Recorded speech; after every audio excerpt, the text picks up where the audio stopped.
सत्कार सारी संगत को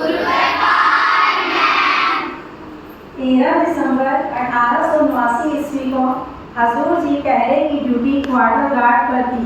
हजूर जी भजन में बैठे ऐसे नाम में लीन हुए और उस समय उठे जब आप जी के साथी पहरा देकर वापस आ गए। आप जी ने उनको देखा तो कहा, भाई हम आज ड्यूटी से गैर हाजिर हो गए। तो उनमें से एक ने कहा, मजाक करते हो, आप तो हमारे साथ पहरे पर गए थे, चार्ज देते हुए आपने हस्ताक्षर भी किए थे, अभी हमारे साथ वापस आए हो और आप कहते हो कि हम ड्यूटी पर नहीं गए। तो हजूर जी चुप हो गए। आप जी ने मान लिया कि यह मालिक की मौज है और बाबा जी ने स्मरण कराया कि रिजर्व लेनी है।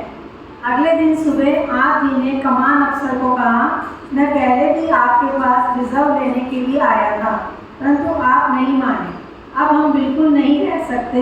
तब कमान अफसर मान गया। कागज तैयार करके मुल्तान छावनी डिपो में भेज दिए। वह मंजूर होकर आ गए और आप जी ने 21 दिसंबर 1883 ईस्वी को रिजर्व ले ली। आप जी को 180 रुपये मिले।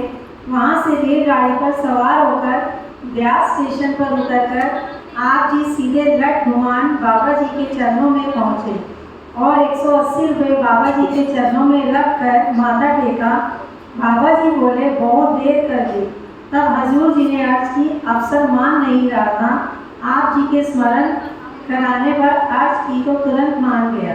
बाबा जी ने कहा, वह रुपये उठाकर आप जी को देते हुए कहा, रख ले, तुम्हारे काम आएंगे। हजूर जी ने बहुत अर्ज की कि यह रुपये सेवा में लगा ले, परंतु बाबा जी नहीं माने और सारे रुपये वापस दे दिए। 4 दिन आप जी बाबा जी के चरणों में रहे। 5वें दिन बाबा जी ने हुक्म दिया, बगा सिंह, अब तू अपने पिंड जा, परंतु यह तो बता कि वहाँ जाकर क्या काम करेगा। हजूर जी ने अर्ज की, महाराज जी भजन करूँगा। बाबा जी ने कहा, साधु बनना, नाम का रस लेना, संसार और कुटुंब से मतलब का व्यवहार रखना, उनके मोह को देखकर भी उनसे निर्मोह रहना और किसी को कुछ नहीं कहना। हजूर जी ने सत्वजन कहा और माथा टेककर अपने पिंड की ओर चले गए। हजूर जी रास्ते में अमृतसर अपने माता पिता जी को मिले और बताया कि मैं रिजर्व आ गया हूँ और अब पिंड में भजन करने के लिए जगह बनाकर भजन करूँगा।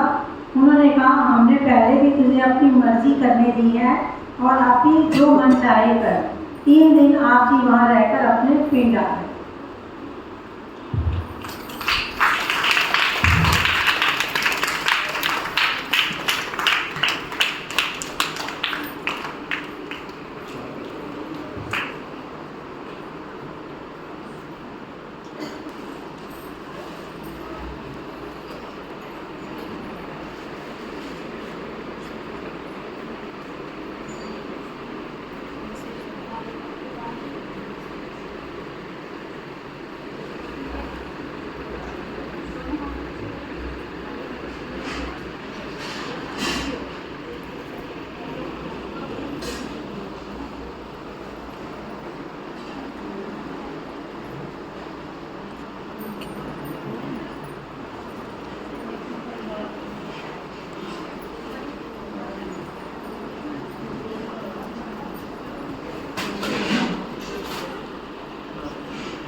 सत्कर्ता सारी संगत को